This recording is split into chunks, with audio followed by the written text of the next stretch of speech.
So we are fortunate, very fortunate this morning to have Steve Setliff with Setliff Law and Sean. Is it Mack and Sean? Did I pronounce that correctly? Yes, you did. Thank you. Got lucky.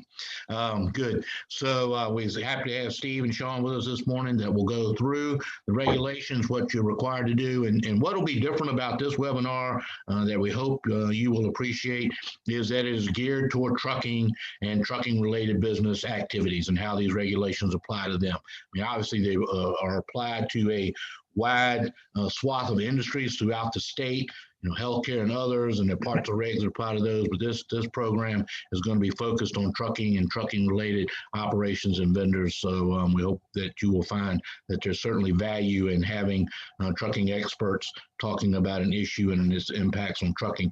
So without a lot of introduction, a lot of you know Steve and the great work that his folks do for the VTA and many of our members.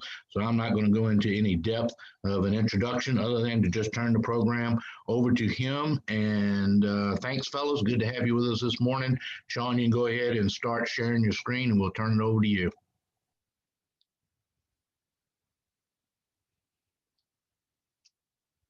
Okay, good morning, everybody. It's good to kind of sort of be with you. One of these days we will all be together again. I feel like I'm singing a gospel hymn whenever I say that. It has been so long since we've had a chance to actually be together physically, and words I thought I'd never say. I actually miss most of you, miss seeing you and miss being around you. It's been a long, difficult haul, and hopefully at some point we'll start to see a light at the end of the tunnel here. I'm going to run through for you what the Department of Labor guidelines are that are now articulated as final permanent standard for COVID-19. I know that everybody is as happy as I am to continue a year in, continue talking about COVID-19 and things, its impact, and the things that we have to do as a result of it. But they're not kidding about this, and I want to make sure that we have kind of gone through it and you understand exactly what the obligations are, what it is that you need to do. I presume that you have access to this presentation. We can certainly, if don't feel like you got to take a lot of notes, if you're not otherwise able to get access to the Zoom meeting, then please just drop us an email and we will be happy to send this to you in its entirety so that you otherwise have it. Let me start by telling you why I think it's smart to have signed up for this and what the hammers here are on it, because we really don't address this in the context of the body of the presentation itself. There are two things that you need to be aware of. One is that they're not kidding about this. This is a final permanent standard. They intend to vigorously enforce this. I think that probably, like a lot of things, it's seen as a potential way not only to keep the public safe, but just so happens to also have fairly substantial financial penalties for failure to comply. It can be as little as $13,000, $14,000 up to in excess of $100,000 for multiple serious violations. I'd encourage you, for those reasons, if for nothing else, to take this stuff seriously. The second thing is this is going to provide in Virginia a very sustainable, very recognizable floor for what employers must do relative to protecting their employees and to some extent protecting the general public. It's going to become a standard of care that will be accessible by people who want to make claims. If you don't do these things, then you are setting yourself up as someone who would be inviting lawsuits in the event that somebody gets sick and somebody is otherwise unwell and can point back to your place of business as where they may have contracted the disease. So take this stuff seriously and get in place the things that you need to get in place, the things that are required by this standard to make sure that you otherwise are compliant. So with that, we'll start to roll into this. I guess I'm pushing the buttons today.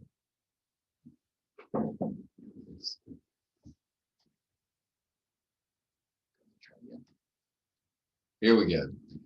So what specifically are we going to talk about? Well, for those of you who have been trapped on a desert island for the last 11 months, we'll talk just a little bit about exactly identifying what it means to identify COVID-19. Then we'll talk about the type of employees and the necessity for you to categorize your employees by way of risk. Then we'll talk about the mandatory requirement that's being imposed upon all employers relative to protecting their workforce, relative to return to work, relative to physical distancing and sanitation. And then we'll talk about your plan, and then also hopefully address what are typically recognized as some of the more frequently asked questions. The virus is what the virus is. If you turn on any news channel, in about 15 seconds, you'll get a comprehensive definition of what the virus is. What we know, generally speaking, is a lot more now than we knew about 11 months ago. We know fairly conclusively now that it's spread from person to person through the air, and that absent vaccination or prior substantial exposure and illness, we have very little immunity to it. Generally speaking, it's droplet spread. So think about it as respiratory emissions, typically from coughing, sneezing, or talking. If the droplets, when you talk, land on somebody else's nose, mouth, or eyes.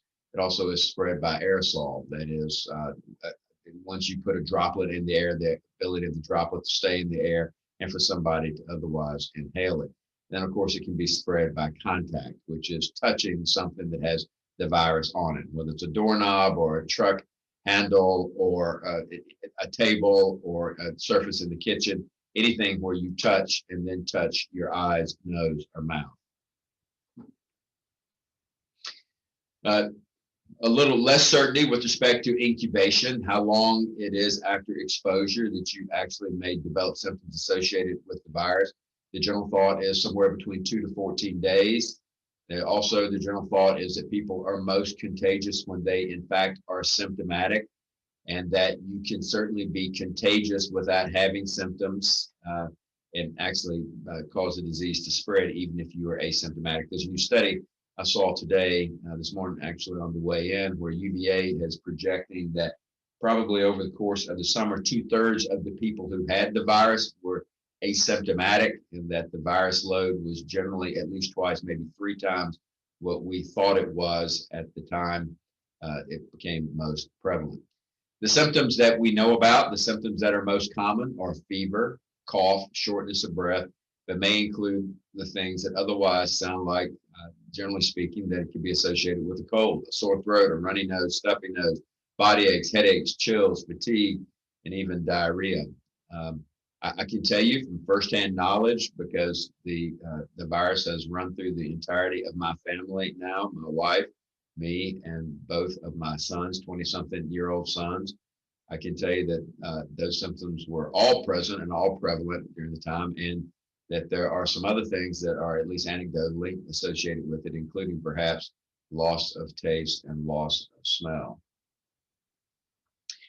It is incumbent on employers, pursuant to the new standard, to make sure that you have identified, you understand what the 4 types of employees are, and that you have done a suitable analysis to be able to identify and to categorize your employees in each of these groups. And while I'm thinking about it, let me mention to you, and you'll hear me say how important it is to have developed a plan on this. Being able to document that you went through these procedures is a pretty important thing. So being able to demonstrate how you did the things that are required of you to be able to have the plan that you need to have are things that are pretty important. Some kind of notes that you took, some kind of emails that you may have exchanged, something to illustrate that the process was undertaken, it was taken seriously, and that you made your very best efforts to do it. So, as I said, there are 4 categories of employees. There are the lower risk employees, the medium risk employees, the high risk employees, and the very high risk employees. What does each one of those categories mean? Well, the very high risk employees are the folks who work with high potential, or in a position where their job causes them to be have a very high potential for exposure to known and suspected cases of the virus. Think about folks who are doing specific medical procedures, autopsies, some type of surgical procedures, any type of laboratory procedures with folks who are known or expected to have COVID, taking blood tests, running blood tests, doing things like that. Those are the folks that typically fall in the very high risk category. There's also the high risk category, which means people who are working with potential exposure within 6 feet. That's where you start to get folks like hospital employees, first responders, correctional facility employees, medical and dental assistants, long-term care facility staff, those kind of folks. Then there are medium risk employees, because it would be my expectation, candidly, that most of the folks on this phone call do not work and do not have employees who would fall into either of the top two categories. We probably do have folks, however, that fall into the medium risk employees. That would be employees whose work requires them to be and working in conjunction or in proximity to other folks, and sometimes within 6 feet of other folks. Think waiters, construction workers, fitness instructors, manufacturing workers, grocery store workers, people who may work in your shops doing repair work, people who may work at your parts counters, selling things. Those are the type of folks that could easily fall into this category. I keep waiting for Sean to advance the slides. I'll get with it here in just a minute. Then there are low risk employees. That is folks, generally speaking, I think of as folks who typically work in an office where they are not required to be in contact with other folks inside of 6 feet. And typically speaking, there are folks who can minimize their contact and either through working in their office or by using teleworking, or just because they work by themselves, usually are categorized as low risk employees. Our drivers, that is folks actually out on the road, typically would fall into the category of folks who are low risk employees. Most office workers, as I said, are usually in this category if there in fact is minimal contact with others and separation, which can be achieved. While I'm thinking about this, and this is kind of out of order, but I will mention to you nonetheless, because for those you've heard me talk about this process previously, and particularly relative to this standard, you need to make sure that there is not only a plan in place, which we're getting ready to talk about in a second, but you have somebody who is enforcing the rules and regulations which allow you to claim that employees in a particular category are where they should be. So for example, if you're going to say you're going to go through this entire assessment, you're going to determine that at least in your office or the place where you are doing dispatching, where you are taking orders, where you're sending folks out, where your operations are otherwise based, if you're going to categorize that as low risk, then there better be somebody in your office who's responsible for that enforcement to make sure that's the case.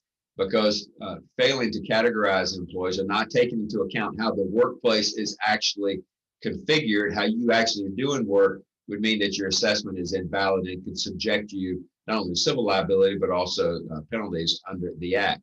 So having a drill sergeant, having an enforcer who is going to make sure that if you're going to characterize a workplace as low risk, that is in fact what it is a very important component part to the actual implementation of this.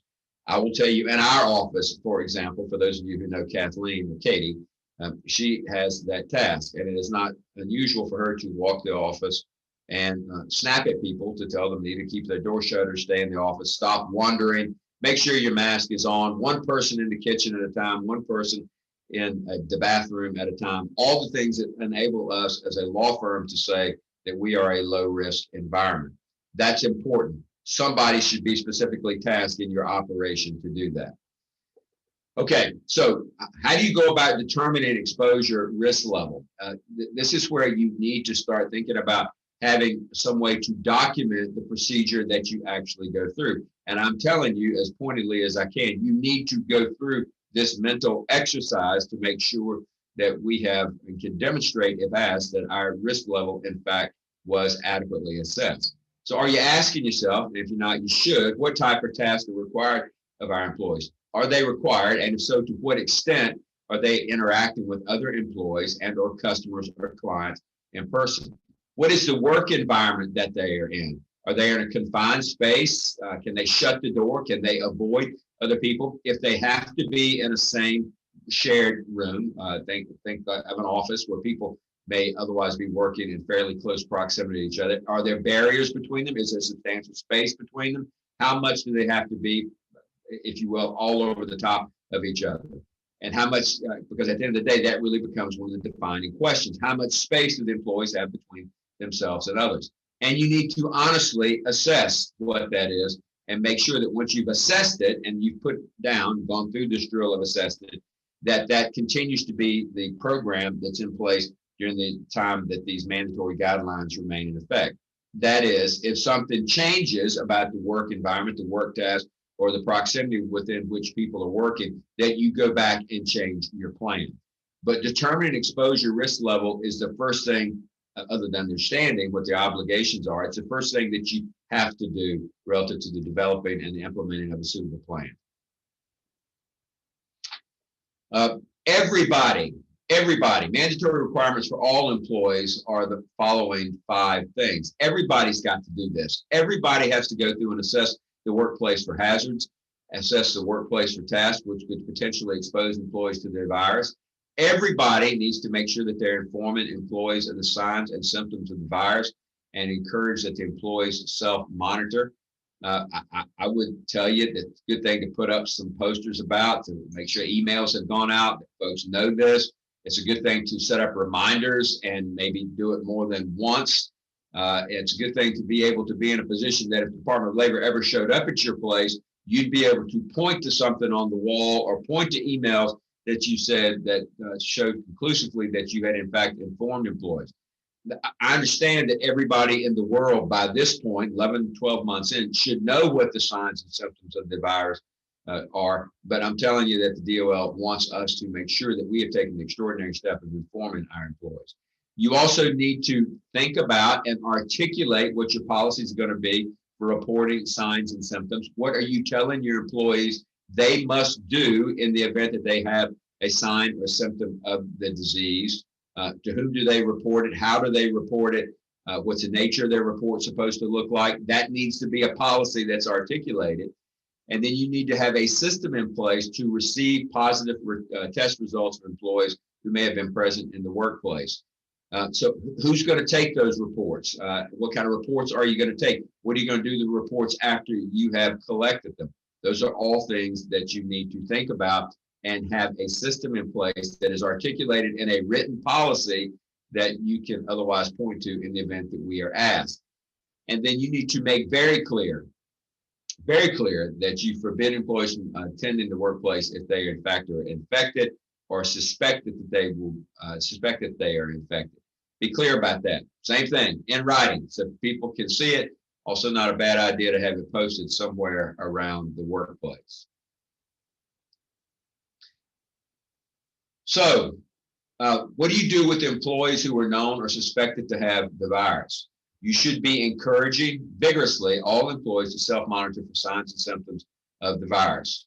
Do you have a cough? Do you have a fever? Do you have chills? Do you have an upset stomach?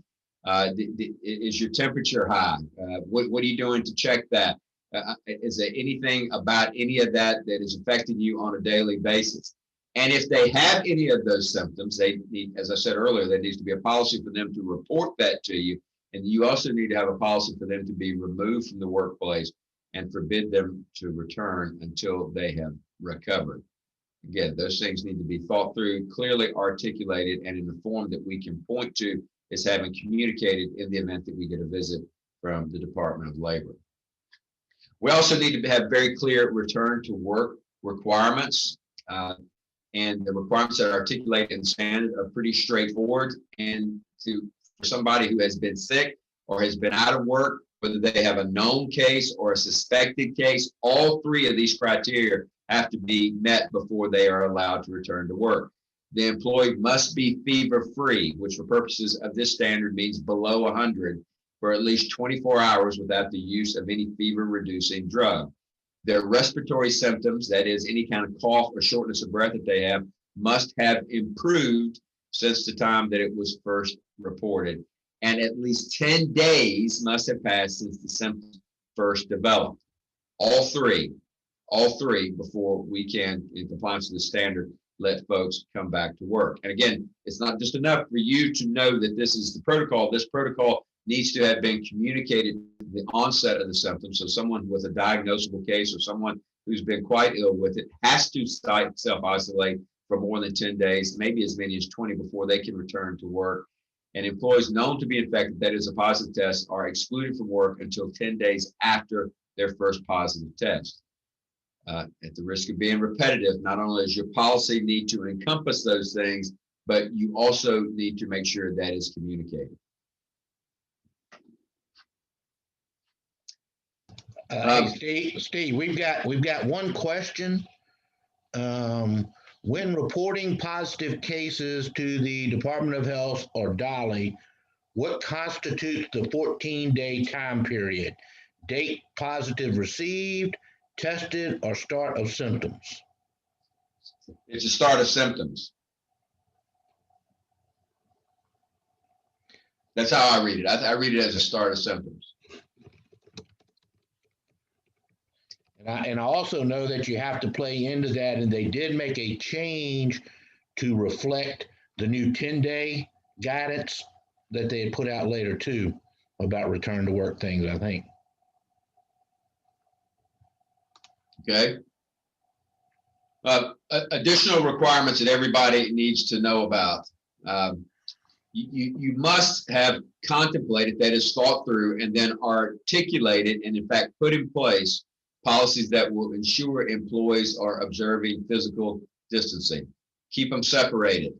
I know it's a pain. I know people are ready for this to be over and they want to get past this, but the last thing in the world we want is either an employee picking up the phone and calling the Department of Labor to suggest that we aren't doing it, or the Department of Labor to walk into your place of business and see that you aren't doing it.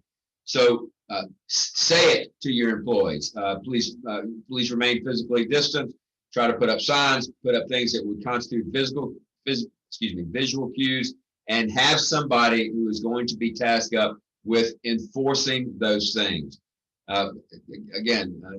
Katie does that for us, but it's also an obligation that we impose upon everybody around here. We've educated everybody on the necessity of doing it, and we go out of our way to try to keep people more than 6 feet or more apart. To the extent that you can, I would suggest in the strongest terms that you decrease worksite density. It's required by limiting non-employees. You don't want non-employees in your building or in your workplace to the extent that you can help it. I'd also suggest, as is recommended or mandated, the access to common areas like break rooms and lunchrooms has to be closed or controlled and limited. One person at a time in there, for example, and when they leave there, they need to clean up when they're coming out of there. Make sure that's the policy. Make sure it's articulated. Make sure it's communicated. Make sure there's something up in the break room or lunchroom which makes clear what the policy is. Make sure that you've got hand wash facilities and hand sanitizer set up around the workplace. It doesn't cost very much to set up 5, 6, 7, 8 bottles of that stuff around the place where you work, and encourage people to wash their hands. If physical distancing is impossible, then you must require face coverings or other PPE. In most places that we work around our shops and offices, physical distancing is possible. But if for whatever reason it is impossible there, then they've got to have on face coverings or PPE. You need to also make sure that you're regularly cleaning all surfaces, particularly to the extent they're touched by non-employees, and that all common areas are cleaned every 12 hours. Every 12 hours, says the standard. Now, one of the things that will be important there, if you ever had an audit or you ever had somebody that come in to want to see what you're doing about this, is you need to be able to demonstrate that there's some enhanced cleaning that's going on. If you still got the same old janitorial crew coming in doing the same old things that they did before the advent of the pandemic, then you're going to be found to be violative of the standard. There needs to be something additional that you're doing now that you weren't doing before. I can give you an example of what we do here. What we do here is our janitorial crew has been instructed, in addition to the regular cleaning, to also make sure that they wipe down every single table. They wipe down every single counter. They wipe down every single doorknob, every door handle when they come in here. That they, to the extent possible, wipe down desks, kitchen, any kind of common areas. And that happens at night. In the morning, the cleaning crew, which happens to be Steve and Katie, come in and do it again to make sure that all the common surfaces, in fact, and common areas, in fact, are wiped down again to make sure that no more than 12 hours ever goes by without that having been done. If you do have medium risk employees, then it's imposed, the obligation is imposed upon us to make sure from an engineering standpoint that we do what we can to increase airflow indoors. That would mean opening windows when possible, doing something to try to get fresh air into the area where these folks are working. And if feasible, install physical barriers. We've all seen enough things on television now around other places, or if you've been on any type of public transportation in some of the cities where I have traveled, they've actually got physical barriers between some of the seating arrangements now. Think about that if it's possible where your medium risk employees are working. Make sure from an administrative standpoint that we are doing pre-work screening for symptoms. Again, I can tell you what we do on a daily basis. When folks come in on a daily basis, they have to take their temperature, they have to record their temperature, they have to indicate whether or not they've got any symptoms, and we keep a log of that on a daily basis. Provide face coverage. Make sure that any non-employee that comes into your business has access to a face covering, if that can be handed out to them or distributed to them immediately upon entering the building, if and to the extent non-employees have to come in. I'd also encourage you, to the extent possible, to implement flexible work schedules. We still are using a fair amount of telework and staggered shifts around here to make sure that we don't have the entire office in the building at any particular time. And we do everything we can do, as the standard requires, to increase physical distancing. If somebody needs a mask, have masks available for them on the property. It's just a simple thing to do. For those folks who are truly low-risk employers, again, some of this is a little repetitive, but it's the same thing that we hopefully have been doing all the time, but we now need to do by the standard. Make sure that you're observing physical distancing, and some bodies are responsible for making sure that folks are doing that. Articulate policies that minimize face-to-face contact. It's silly as it sounds. Doing a conference call between folks in 3 offices is probably a better program than gathering everybody into one office. I routinely just call down the hall now, as opposed to getting and walking down the hall unless it's absolutely necessary. For low-risk employees, again, consider flexible working schedules, which include the staggered hours and the telework, making sure that people are wearing face coverings, and making sure that for low-risk employees, you are doing pre-work screening. If the DOL ever comes to investigate, we're going to need to be able to show that we, in fact, did pre-work screening for symptoms. So that's where having a suitable login sheet would come in very handy. The big thing that has to be done in conjunction with all this is you got to have a plan. It needs to be a written plan. It needs to be a plan that the DOL can look at. It needs to be a plan that the DOL can go out and walk around your facility and see whether or not your plan has been otherwise passed along to the employees, whether or not you are enforcing the plan. Did you educate on the plan? Are you enforcing the plan? And do your operations, in fact, match the plan? But it needs to be a physical document. It needs to be something in your file. And that plan must contain the following information: the name or titles of the people who are responsible for administering the plan. That is your drill sergeant. That is the person who's going to make sure that the things that need to be done, in fact, are being done. It needs to set out what assessment that you did to analyze what the exposure risk was. How did you figure out that you had medium exposure folks or low risk folks, and who are in those particular categories? You need to identify in the plan any possible sources of the virus or risk areas and hazards. That is, are non-employees coming into your office? That would be a hazard. Are non-employees interacting with your receptionist? Are they coming to the parts counter? Are they participating with your employees in any particular way? Do you have any high traffic areas? Are folks you still using your lunchroom, your conference rooms, your bathrooms? Identifying the sources of risk and making sure that's included. Making sure that you have identified what engineering controls, administrative controls, work practices, and PPE that you otherwise have in place. Making sure that you have thought about and included in your plan what your contingency plan is going to be if you have an outbreak. You get 2 or 3 employees at the same time who have reported that they are in fact sick. What's your plan? What are you going to do? How are you going to handle employee absenteeism related to the virus? What control measures are you putting in place? How are you going to handle, or what are you going to do with respect to if you have to proceed with a reduced workforce? What infection prevention measures are you taking? What are your cleaning practices? What are you doing to educate visitors? I would suggest to you that you probably ought to have something on the outside of the main entrance to your door that says stop, basically. Nobody's allowed here if you've got the following symptoms. Nobody's allowed in here unless you have a mask on. Nobody's allowed here until we open the door and let you in. Those kind of things. Your plan needs to also have whatever symptom reporting procedures that you have in place and what isolation plan that you are going to embrace. And it should also reference the CDC guidelines and any Virginia executive orders. That needs to be in your plan. We get a lot of questions about vaccinations. It's a, no pun intended, it's a tough, touchy subject. Employers under this standard can require proof of vaccination in order for there to be a return to work.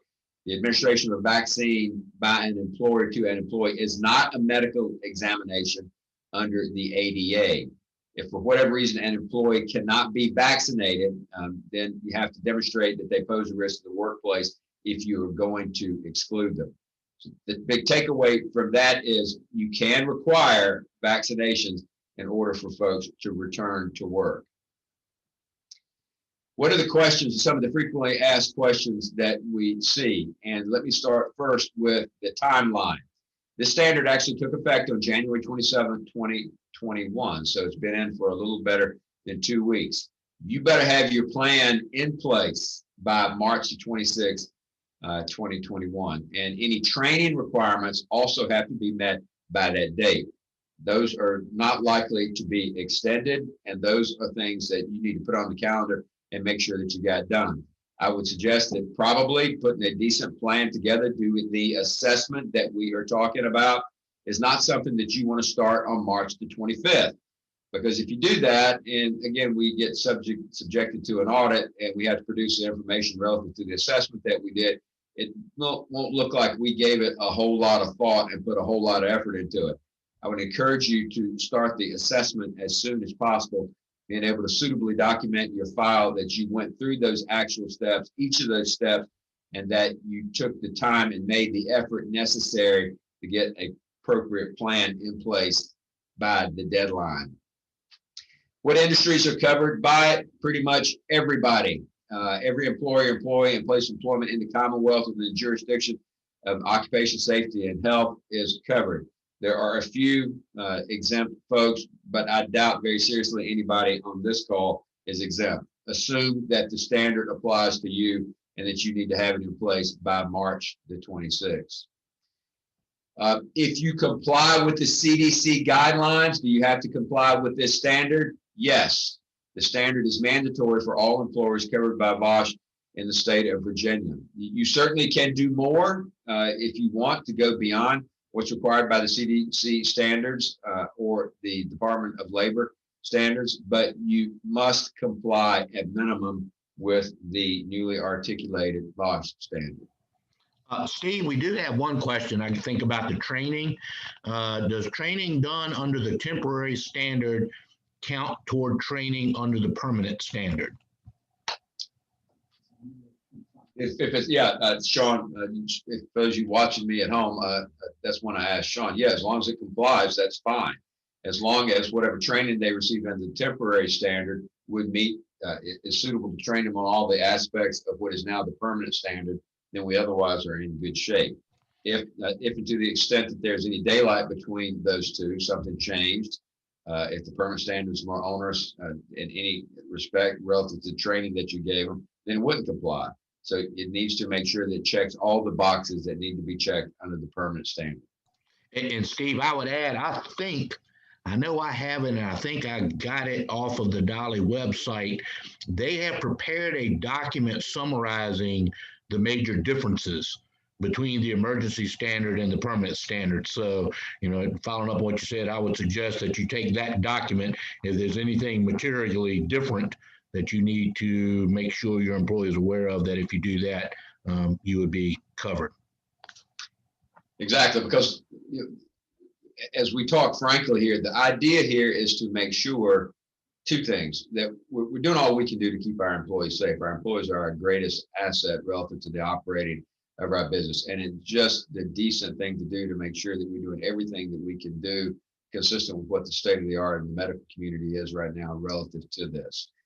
But second, we need to be compliant, because if we aren't motivated by good Christian belief and faith in mankind and all that good stuff, we need to be motivated by the fact that they will hit us hard if we don't do the things that we need to do. So if there's any substantial daylight between how these folks were trained previously under the temporary standard, the emergency standard, and what is now required, then I would suggest that you simply take the steps that you need to do to make sure that they're trained in the permanent standard. It's just not worth the risk to.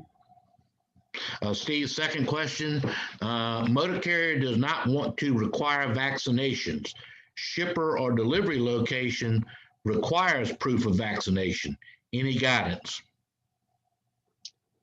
Well, I guess it depends on what the account is worth to you, right? I mean, if the folks to whom you are shipping, or the folks for whom you are shipping, say that you got to have a vaccination, then you got to have a vaccination to come in there. And I would be very surprised if they would deviate, if that's going to be the established or standard policy for them. Because the reason folks are saying that is because they want to set themselves up to not only protect their employees, but also to try to, no pun intended, inoculate themselves from potential liability. So if you're not, if they're going to require it and you're going to service them, then you're going to have to decide whether you're going to do it or not. There's no circumstance that I can think of, and Dale, maybe you're different, but I can't think of any circumstance where we can say, look, we don't require it of our employees and you can't make us do it, because their response is going to be, you're right, we can't make you do it. We just find somebody else to do it for us, would be what I anticipate would happen. Sean, any different thinking? That would be my guess. Yeah, and Dale, I don't see any daylight there. I mean, if folks are going to require it, then they're going to require it. And let's be candid. You know, read the newspaper. It's not just shippers that are going to require it. Pretty soon, it's going to be the airlines that are going to require it. Pretty soon, it's going to be, if you want to travel outside the United States, it's going to be required. That's what eventually I believe is coming with this. Making a decision that you're not going to require it, I think, is entirely fine, and we're all free to do whatever we want to do relative to that. Just recognize that there are likely to be consequences with a lot of the folks with whom you do business. And Steve, I apologize if you've already covered this, but I think along this same line of questions is a question of, okay, if I require the vaccination, who pays for it, or can I require the employee to pay for it? My understanding is that I think the vaccination, along with any tests, needs to be paid for by us. Sean, is that your understanding as well? Yes. Yeah, I think that has to be paid for by us. That is yes, that's one thing to consider. If you as an employer are going to, you know, even though it's not costing anything now, should there be any costs associated with the vaccination, if you're going to require it, that's something you need to factor in. Right. Okay, so back to frequently asked questions. Which CDC guidelines are considered equal to or greater than standard? And just what I told you a second ago, if an employer wishes to submit that following the CDC guideline puts them in compliance with the standard, then you have to inform Bosch of that guideline and let Bosch make the determination about whether or not you're following the CDC guideline, in fact, is adequate. What exposure risk classification applies to automotive sales and repair businesses? Well, if you're able to stay 6 feet apart at all times, then it becomes low risk, which, as I've mentioned to you before, still requires a face covering if you're going to be within 6 feet of any other individual. But if there's more than brief contact with others, which is required for work, then it's probably a medium risk standard. Again, I see that being pertinent to those of us who operate our own repair facilities, those of us who may sell parts. There's a substantial chance that those work sites could be characterized as medium risk under the new standard, and we'd have to take the protections that otherwise I mentioned earlier. Can an employer require that an employee who was diagnosed with COVID be tested before returning to work? Absolutely. We do it around here. And I would encourage you not just do it because it's the right thing to do, but also because that's what the standard says that you have to do. If you're going to do that, however, you cannot require that the employee pay for the test. If you're going to make them get tested before they return to work, then you have to pay for that. I would think the vaccination is going to fall in the same category. If you own a building, excuse me, are you required to notify any tenants of any positive cases? For those of you who may have different folks operating out of the same facility as you, the standard requires that any facility owners requires all employer tenants to notify the owner of the building if they have any positive case for any employee or any residents of the building. And then the facility owner also has to notify all other employee tenants of any positive case and the floor work area where the case was discovered. And the only provision here, pertinent provision being the identity of the individual who tested positive must remain confidential. So if you're in a multi-use business where there's somebody's business other than yours, and you're either a tenant or you're the owner of that building, there are some obligations imposed upon you relative to reporting positive cases and sharing that information with other folks who may be around. Are you required to notify employees of positive cases in the workplace? Yes, absolutely. If you have an employee who tests positive, or you have an employee who has suspected exposure, an employer must notify other employees who were exposed within 24 hours of the possible exposure.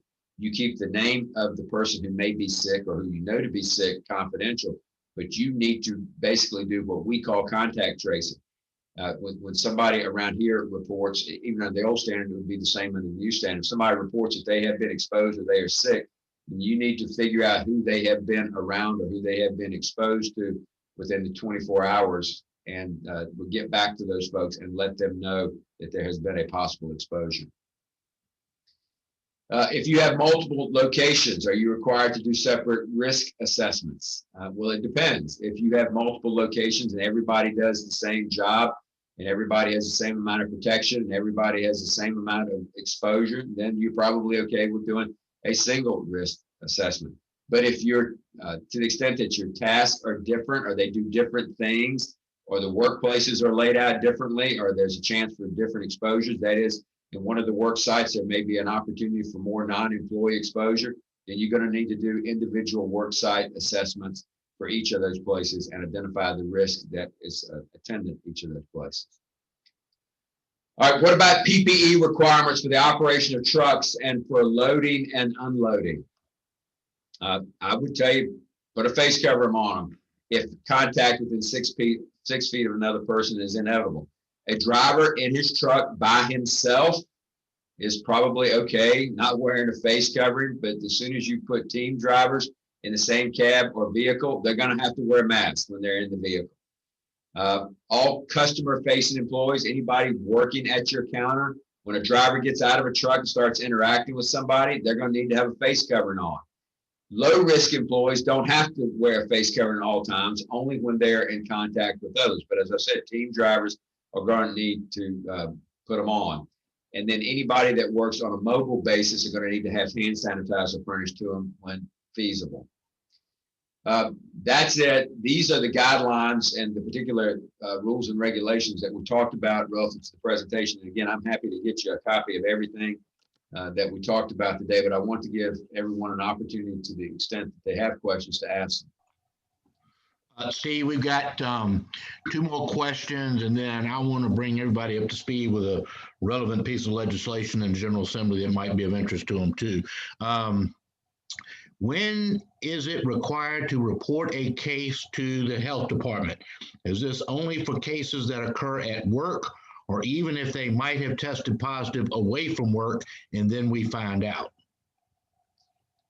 If they have been to work, then you probably need to report it. If they have been away from work, and I'm trying to envision a circumstance where this would be a case, but an employee is away from work, hasn't been to the work site, hasn't interacted to your knowledge with other employees, then you probably don't have to report it.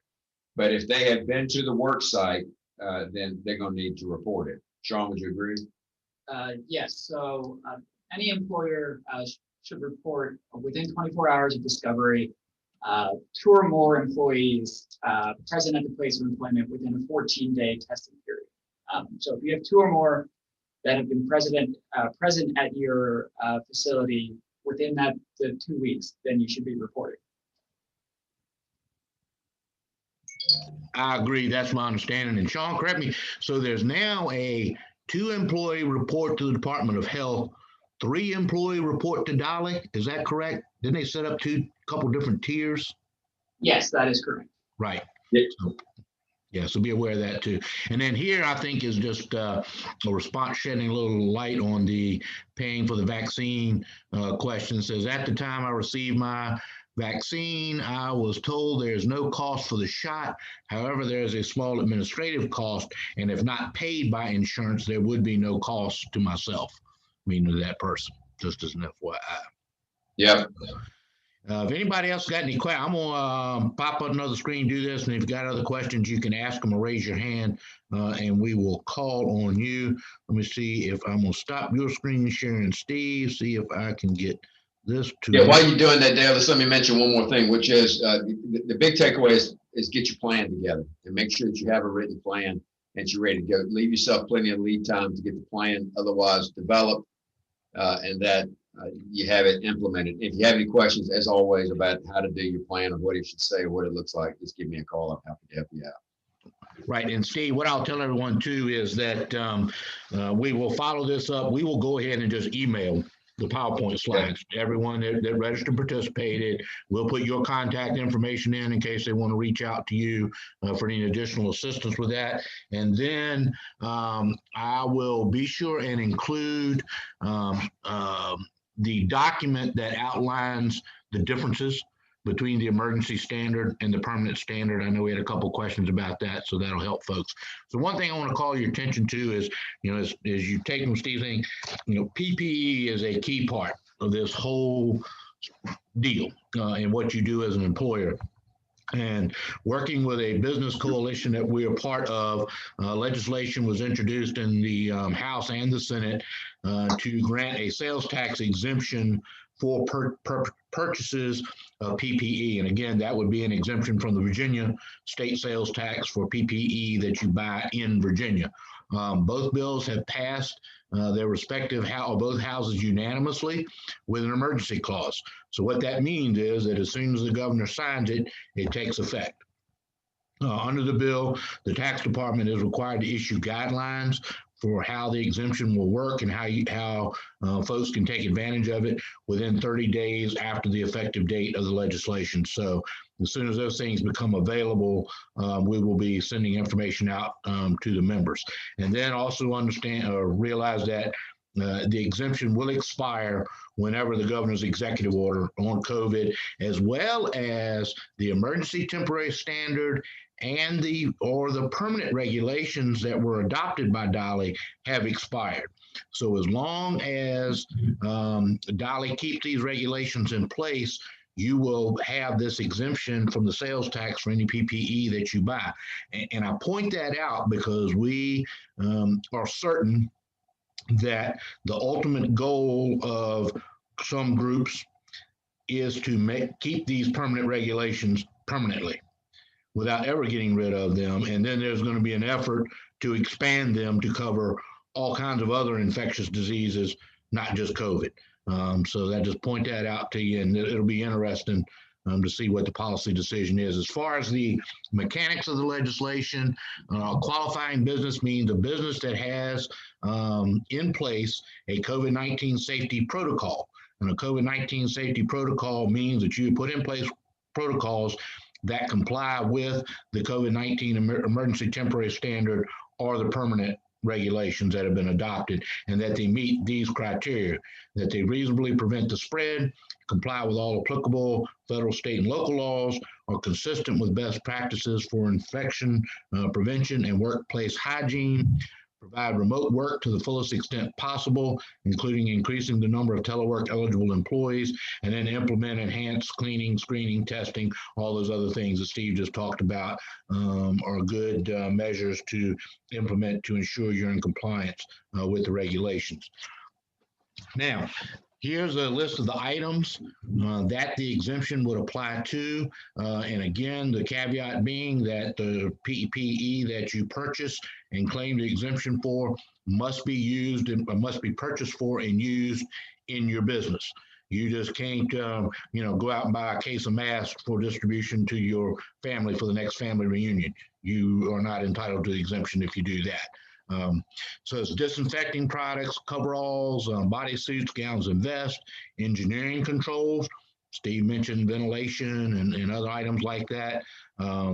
Face coverings, face shields, filtering, face piece respirators, gloves, hand sanitizer, hand washing facilities, HVAC testing and modifications to comply with the ANSI and the American Society of Heating, Refrigerating, and Air Conditioning engineer standards that are mentioned in the COVID regs that Dolly adopted.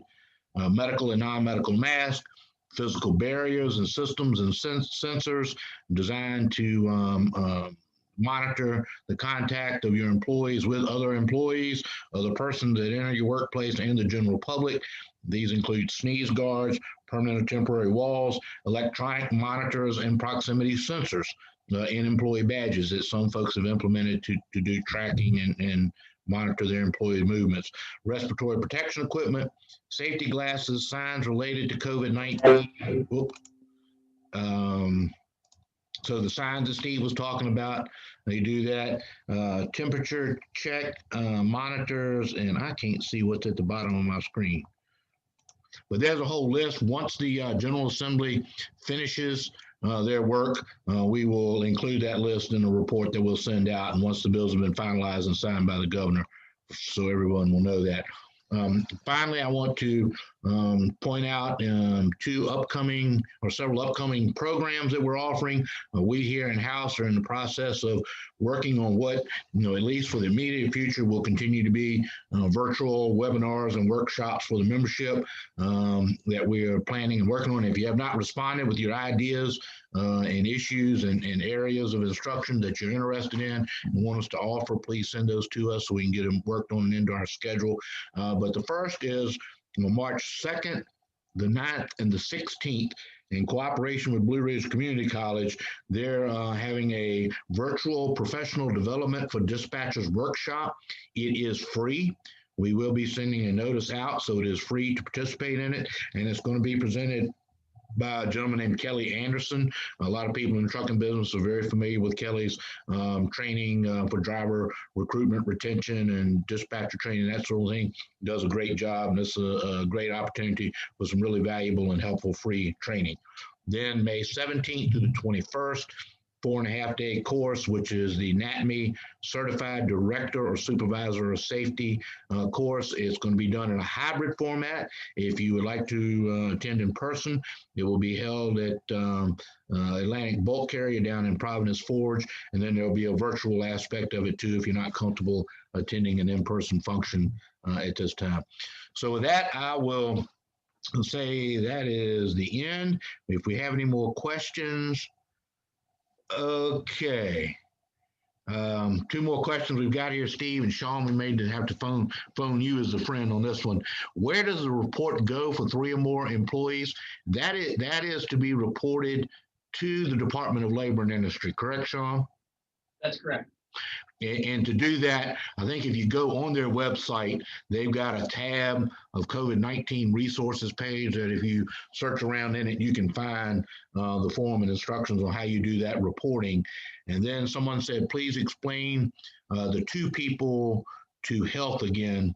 I'm confused, sorry. So again, Sean and Steve, that is if you have 2 persons who meet the criteria for testing positive in the workplace, you have to report that to the Department of Health. And is that the local health department or the state health department, Sean? I believe that is the state health department. Yeah, I believe it is the state health department. Right. And I know at one time there was a lot of confusion and it just wasn't done very well. And I haven't looked at it lately, that if you go to their website, there's a form or place that you can go there to report that. But that is all outlined in the Dolly compliance materials too, as well, I think. So in what we send out, we will send out the link onto the Dolly webpage and website with all, and they've got a whole list of materials there. I know you included it, Sean included it at the end of your PowerPoint presentation. Those links are there too. They've got a whole list of forms and sample worksheets and things like that that folks can use to comply with their regulations. Okay, I'm gonna stop my share. All right, anyone else have a question? Either raise your hand or type it in the Q&A box.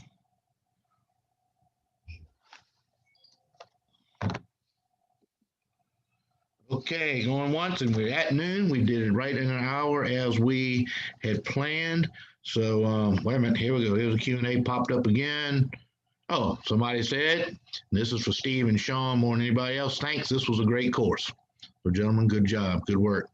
So once again, I want to thank Steve and all the support that his firm gives to the VTA, and Sean for working hard on putting a great presentation together. They are very, read through those regulations. They can be confusing and hard to follow sometimes, but Sean did a great job in summarizing them in his presentation. And Steve, as always, offering your commentary as you go through this technical stuff to make it bearable to have to go through and listen to. So thanks again, everyone.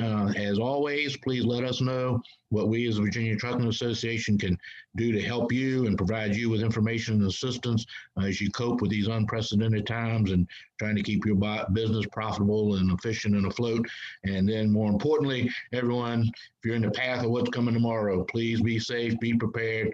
Nothing is worth risking life or injury over. So please keep that in mind. So with that, hope everyone has a great rest of the afternoon. Thank you again, Steve. Everyone take care. Thanks, Dale.